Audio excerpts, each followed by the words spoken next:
2026, and we're kicking off XOG on the road. We're going to be traveling, guys, traveling. And to do it up on opening weekend, I have decided to do a dumb thing. I will be in Washington on the 13th at Rowdy Audi, Boston on the 14th for the Boston Legacy debut against Gotham, and at BMO for Angel City's game against the Chicago Stars on Sunday. Yikes. If you are in any of those markets, be sure to come say hi before the game to Eric. And we plan to try and hit all 16 markets this year. I will be in New Jersey for Gotham FC against the Orlando Pride on Sunday, March 29th. And watch this space for more dates to come. In the meantime, if you are a fan of the show, we are doing a big Patreon sale where you can get an annual membership for a big discount, so be sure to use the code in the show notes for that. And we have launched a store. We have an official XOG store where you can get all the best merch for the start of the NWSL season, and Patreon members get 20% off with an exclusive discount code for that. So those are all the fun little goodies from us. Stay tuned for the show.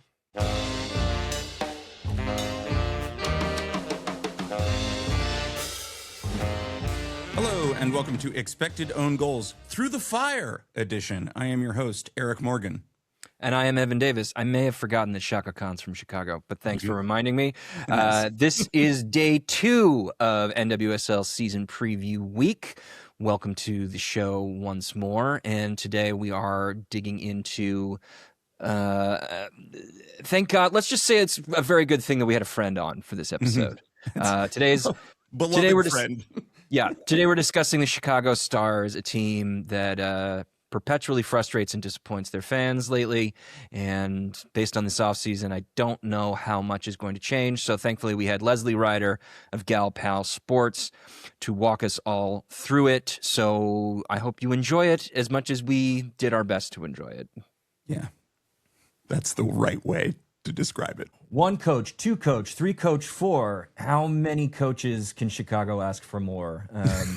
The 2026 Chicago Stars are poised for yet another year of big promises and probably not matching results. It's unfortunate that anytime we ask Lesley Ryder of Gal Pal Sports to come on the show, it's usually because the vibes are bad. But sadly, here we are again. But there's nobody better to unpack the chaos of the Chicago Stars FC than the co-founder of Gal Pal Sports, Lesley Ryder. Lesley, third time's the charm. Welcome back to the show. You know what? I feel like folks who were like watching the Dodgers in like the 40s and 50s, and they're like, you know what? This is gonna be our year. Yeah. Oh my God. Keep telling yourself that. We've been starting off, and maybe you can alter this a little bit. We've been starting off with the question, tell us the story of the 2025 blank team. And so I would love for you to tell us the story of the Chicago Stars in 2025. But if you want to make it the story of Richard Feutz's 1,000-day plan, also feel free to take it that direction. So please. Well, the 2025 Red Stars picked up pretty much where they left off in 2024.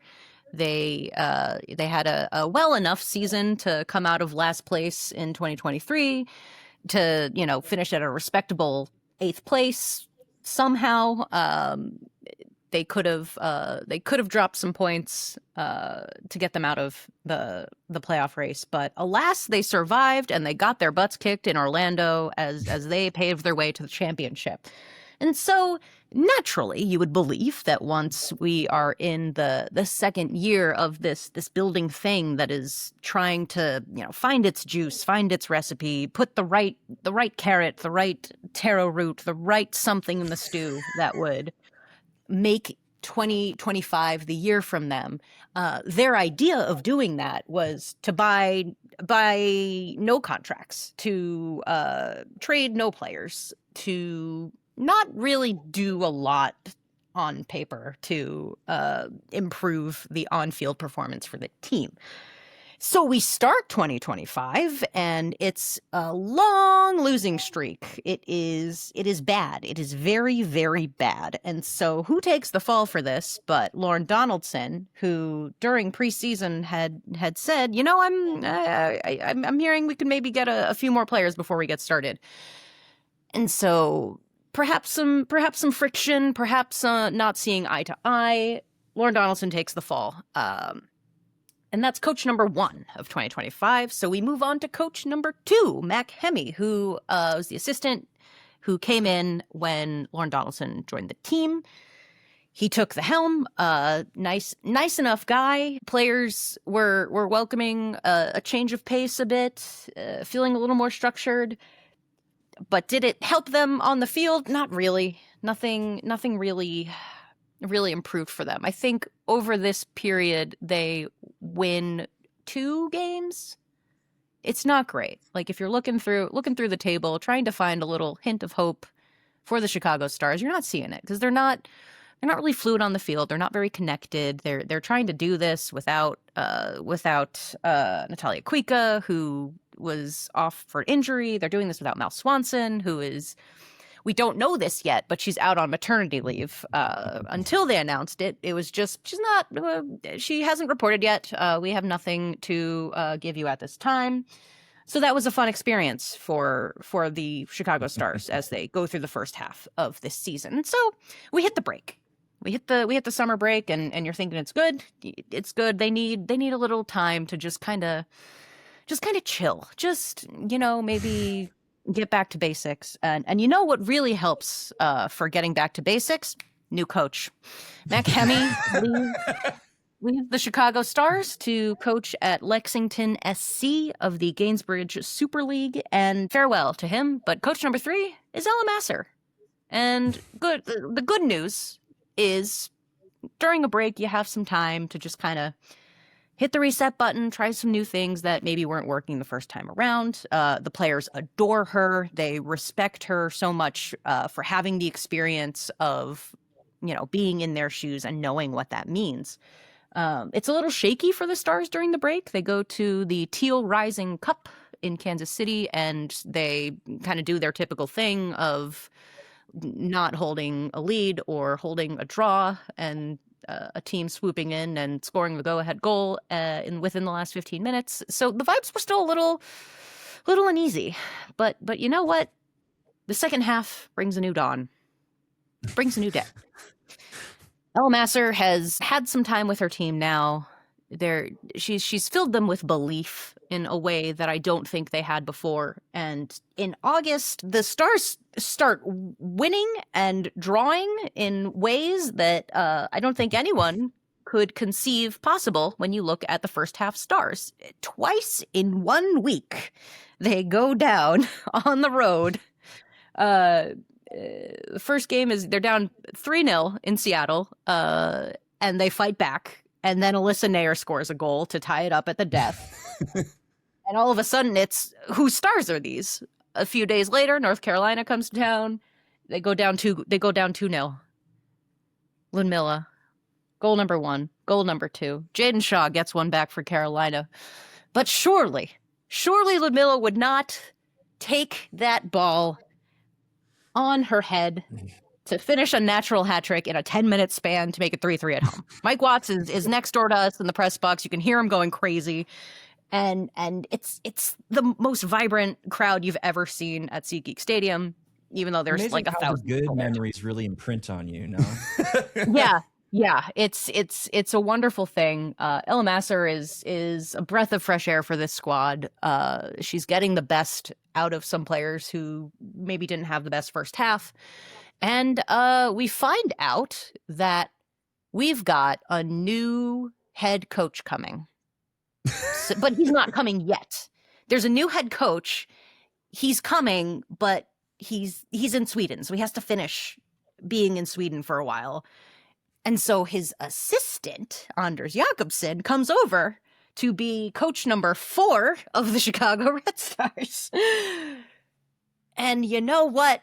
Things start going downhill a little bit. They do have their big win by the lake in Evanston, which is fantastic. It's a great way to sell season tickets for the next season. But then it just kind of starts going downhill a little bit. We're futzing with formations, we're futzing with lineups, maybe futzing a little too much, and then the Stars start getting their asses kicked, hitting a new low in San Diego, where they lost 6-0. It hurts. It hurts too much to think about. 6-1. They did get one. Almost worse. Not like tying. I think it was like tying an all-time record of like worst loss of all time. And so, they managed to finish the season in last place. And I think there were a lot of check marks, or question marks, I should say, of what will the offseason look like this time? Are we satisfied as a front office with these results? Are we cool with going last place, playoff spot, last place? Where we go from here? And I think there were some things done in the offseason that are interesting. I don't think I'm gonna know until I see it for the first time, of like, is this going to work? But yeah, we had some departures, some big departures, and some arrivals that went in one spot that definitely needed help. Got a lot of defenders, got a lot of defender core additions, but there is a very huge question mark of who is going to score goals for the Chicago Stars. And that is one of the many mysteries of 2026 that I hope we all get to see together. So, yeah, I mean, by the way, lots of other people have like taken not that much time to do it, but the Stars really are like a tragic Russian novel. I was literally about to say, 2025. I really want to sit with this Tolstovian prose for a minute. Like they're a team. Fiascos make better stories. And was there a more fiasco-oriented team last year? It's tough. Maybe I want to phrase my question like this. Richard Feuz comes in for a lot of stick on XOG and Galpal Sports, but where does Feuz's responsibility end and Laura Ricketts' responsibility begin? I think there is a lot of faith that has been placed in Richard Feuz that I am inclined to believe is very generous. There is a generous amount of faith for Richard Feuz to build this team into something good.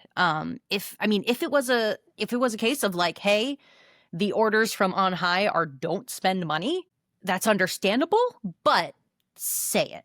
I think they were kind of the way he was operating last year, like just trying to talk to him about stuff. It was very like CEO president coded of like, we're maximizing our profits. Our soccer data value has gone up, which is not a thing that teams. I'm not deep into soccer, but I understand that's not really a metric that most teams use. It's not one we use. It made for good internet.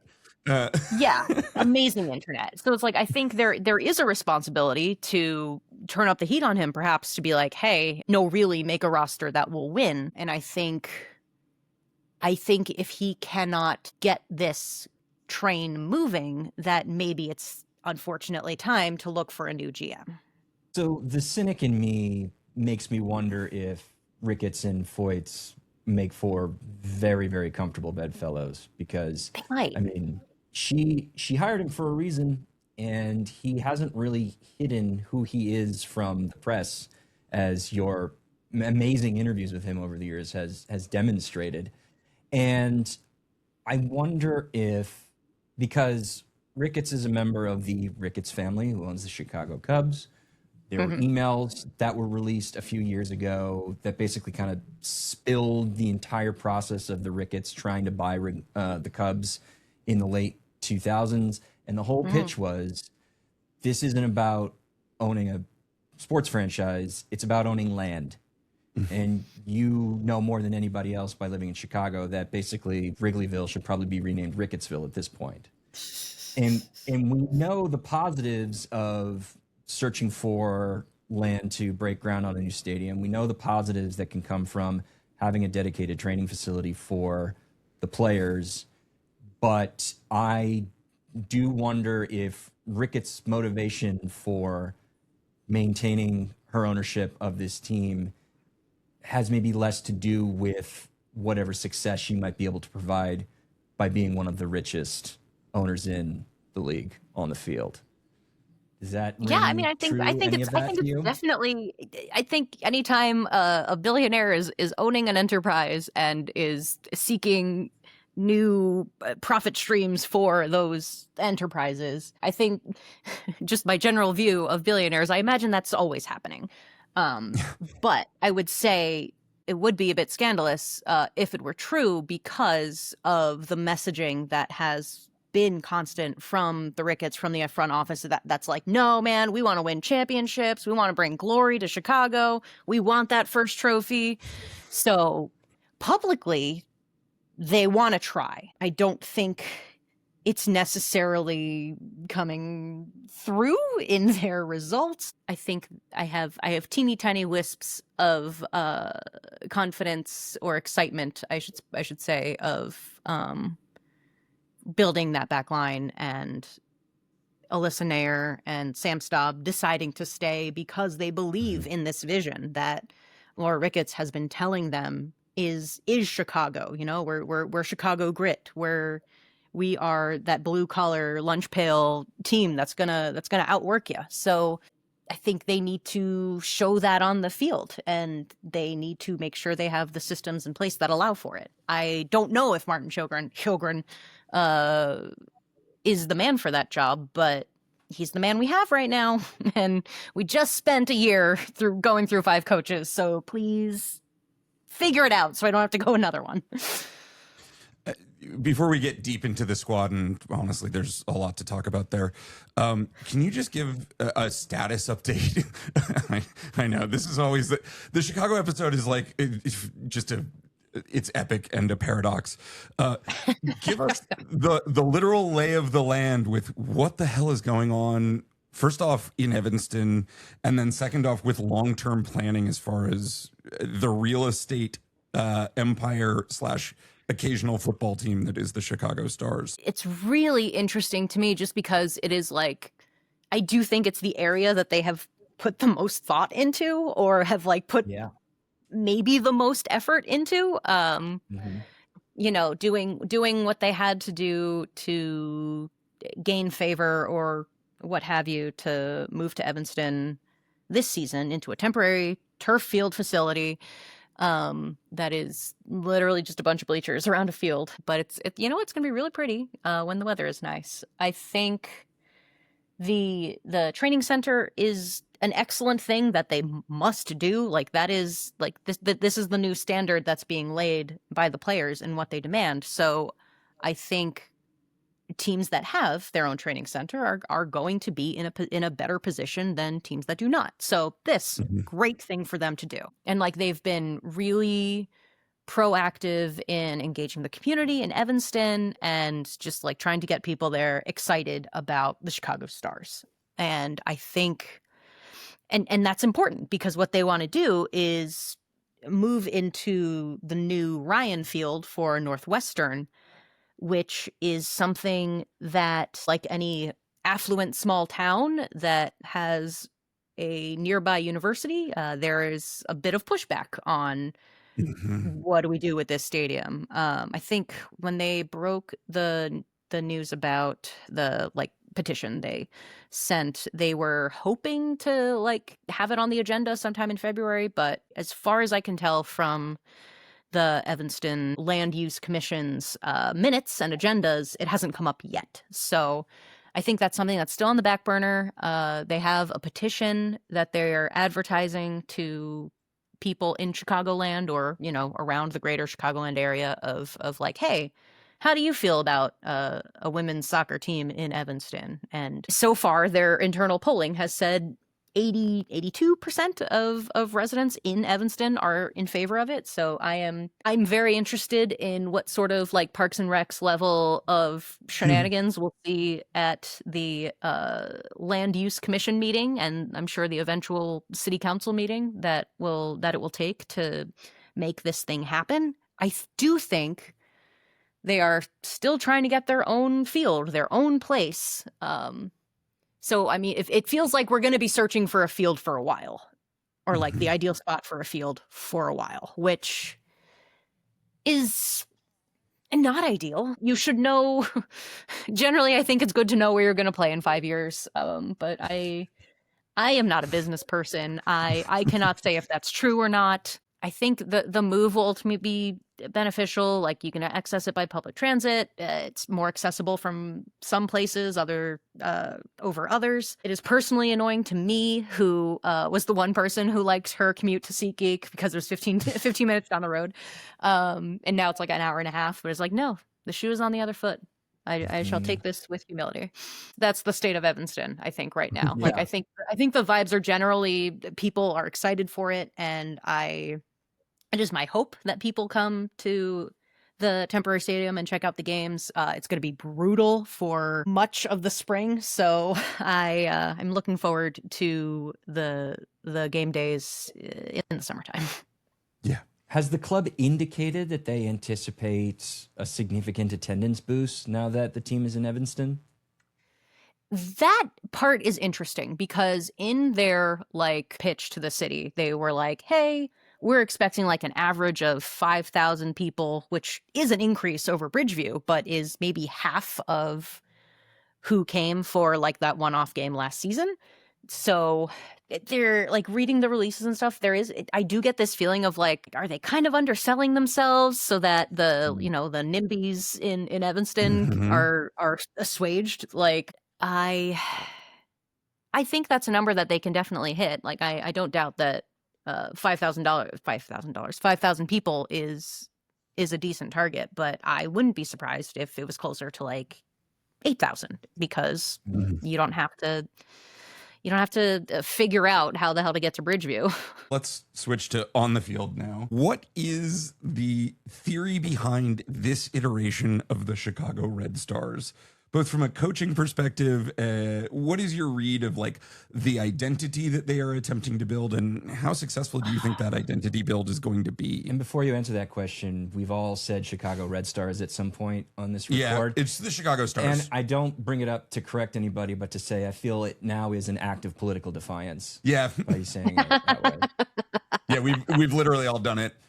And you know what? I'm probably going to keep doing it. Yeah. Anyway. I am really interested to see what they think is the vision. I mean, we really haven't had a lot of time with Martin, with the players.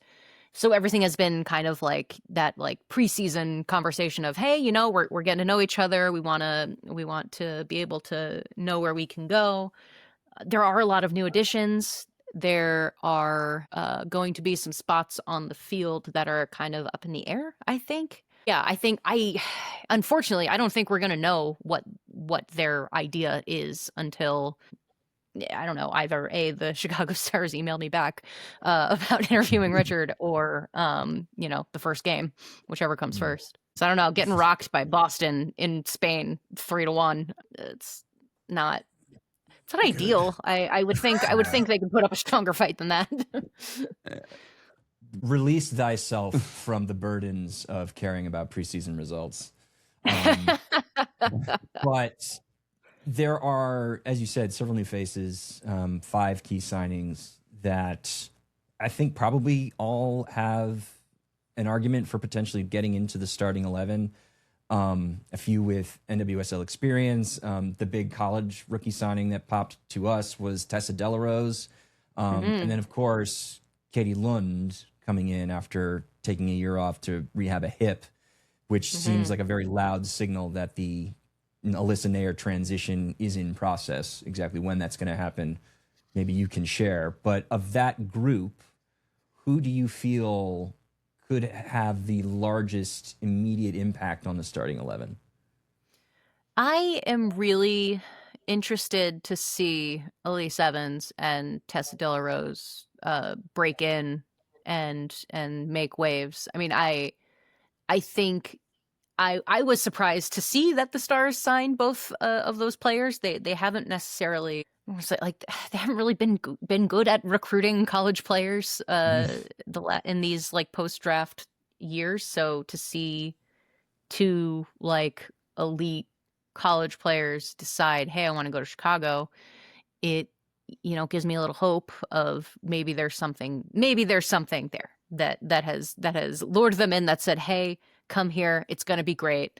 We've got a very important project and we need you to be a part of it. And so it's a lot to put on a rookie to to be like, hey, can you guys fix our backline and our midfield and the communications between them?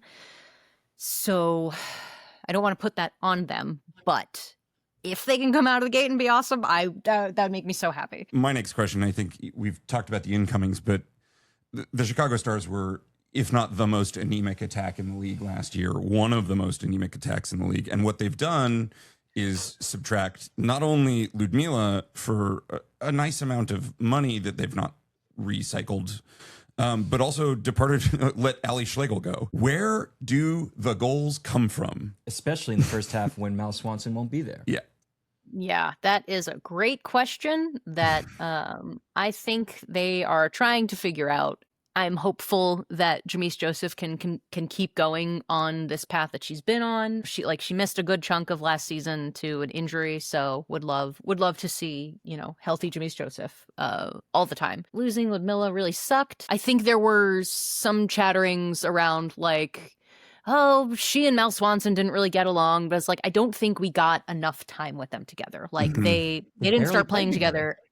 Yeah, after the Olympics, they played like 5-6 games together. So I think it was a bit unfair to think it's something like that, of like it's chemistry move. I think it was really difficult to also see Ali Schlegel go. She did a lot for that club, especially in like the more like media facing areas. Like she was the one who always raised her hand to be like, hey, we just got our asses kicked, but I'll go talk to them. And she was always game to do whatever they wanted to do on social media. And so I think it was surprising to when they didn't at least like extend her a year, to just be like, hey, we like having you, we like what you do, but you know what, she's gone to North Carolina.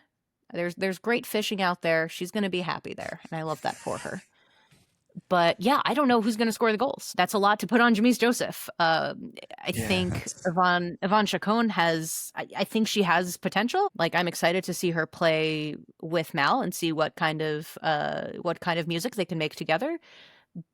But yeah, I don't know what their plan is to score goals. Do you think, I mean, Jamise Joseph hasn't really done it very much, but Emma Hayes made some allusions to trying Joseph out as a center forward, as a number 9 in the current U.S. camp.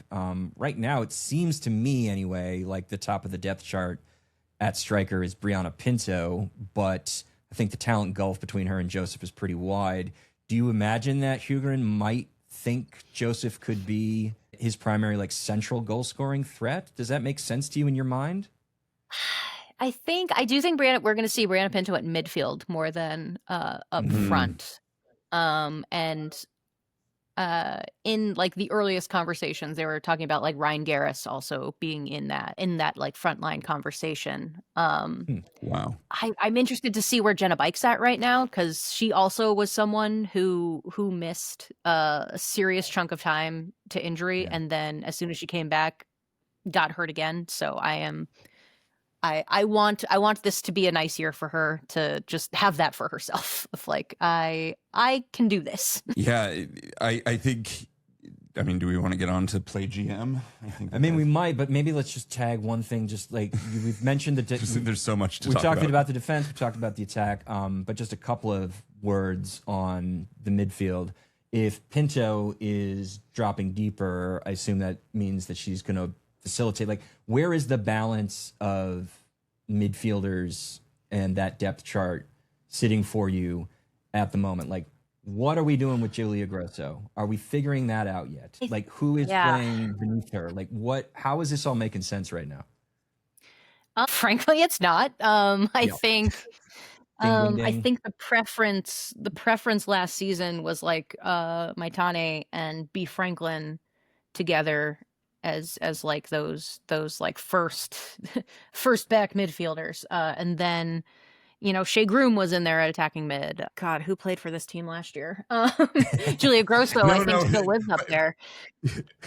Like, I just, the thing that kind of helped them last year, though, was they could just, fling it to Ludmila and pray. Like, that was something that was on the table, but she's not here. That's not going to be a viable option. So this is a team that is going to have to get comfortable passing the ball with each other and holding on to it. I need to see that basic improvement first before perhaps thinking of any grander things for the midfield. But no tiki taka for this group. Yeah. It's not a tiki taka group. It was not last season. So I don't. Interested to see what comes up. Yeah, I mean, I suppose on the plus side, the lake effect potentially on the game plan gives them a real home field advantage just from weather and architecture. I don't know how they make that work for themselves, but tactically, I'm who knows? I want to move on and ask a question that we've been asking everybody. So you get to be Feuz for a day, and you can add.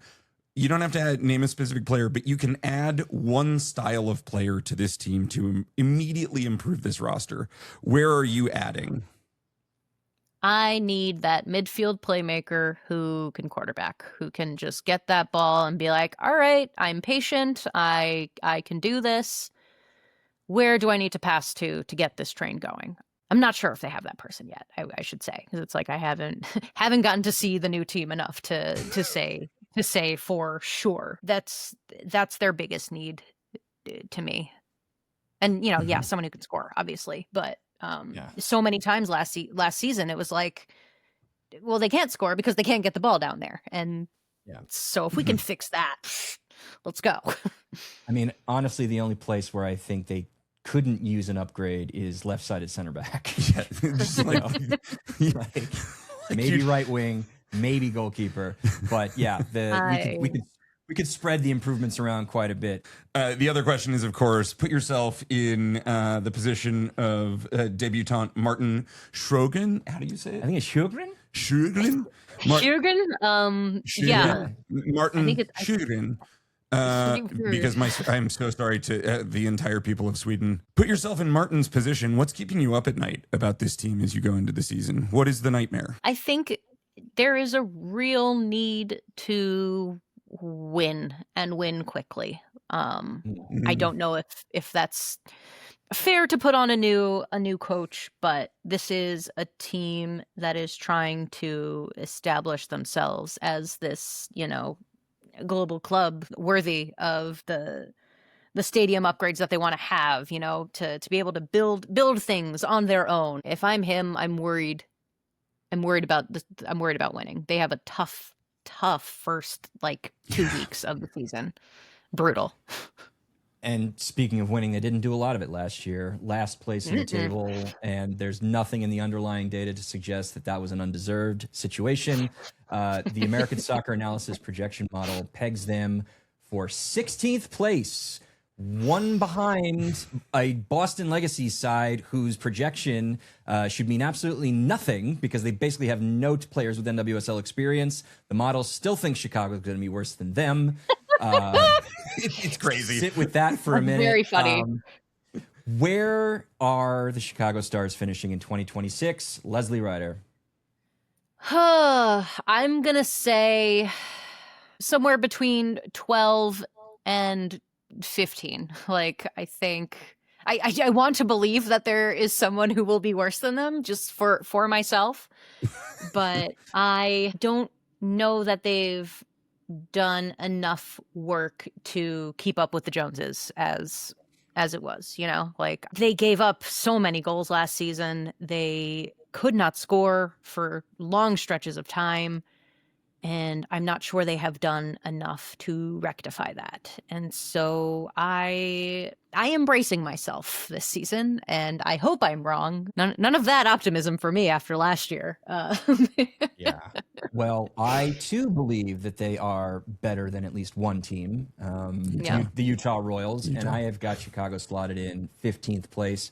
entirely because I think half a season of Mal Swanson and Jamise Joseph playing together probably gets you enough goals to not be the worst team in the league. By how much? Sure. Who's to say?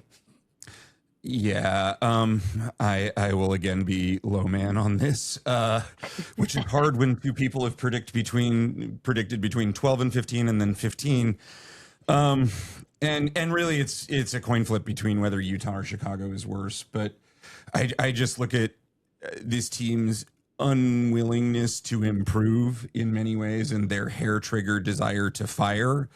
And I'm just concerned that and this is really not a compliment to Utah, but if you asked me which organization I'd rather be a part of right now, I think it's ever so slightly Utah, and that's insane. And so for me, the Chicago Stars are dead last, 16th, and until they look, nobody's gone broke betting against the Stars for a couple years now, and I don't see why that should necessarily change given the work that's been done. Correction, I technically went broke Evan went broke by having to drink a shot of Malort. Evan got Malorted, but this team is Malort incarnate, as best as I can tell, going into the season. And you know what? I want better for them. I want better for their fans. I want better for their fans. I feel like Chicago's actually a great soccer city that has just not had the teams to just for various reasons not had what should make it work. I want it to work there, but I feel like 2026 is maybe not that year. So they're 16th for me. Yeah. Yeah. And I mean, time's running out for them there because this is the thing that they have sold players and fans on are like, hey, we're gonna do this. We're gonna make it big here, guys. And so far they haven't really delivered on that. I think a lot of folks are wondering about the $800,000 price tag on that transfer fee, and they should if they are going to use that on anyone. I heard from some folks at a season ticket holder meeting who had said that they asked Karen Lietzel about that, and she did not seem to give any indication that they would be using that money on future transfers, but rather backloading some transactions they made last season. And the biggest reported one from Spain was 500,000 euros to release Ivan Chacon from Spain. It's and there's if that is so, it wouldn't be the most egregious thing they've done. But there is nothing like gambling to pay off previous gambling debts. So good on you guys.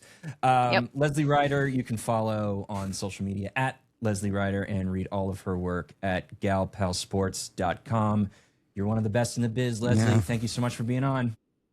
Thank you. My brain will never hear that compliment and accept it. But thank you. I Tough shit. appreciate You're it. gonna keep hearing it. Yeah. Thank you so much for listening. Be sure to do all the things you're supposed to do with podcasts. Rate us 5 stars, drop a kind review in your podcatcher of choice, and follow along with the feed if you haven't done so already. Tell all of your friends about us if they don't know about the show up to this point, though I can't imagine how they wouldn't. And if you want to follow us on social media, you can do so at XOwnGoals. That's the letter X, Own Goals, on all social platforms. Keep your eyes out on YouTube, Instagram, and TikTok for a lot of cool exclusive video content there.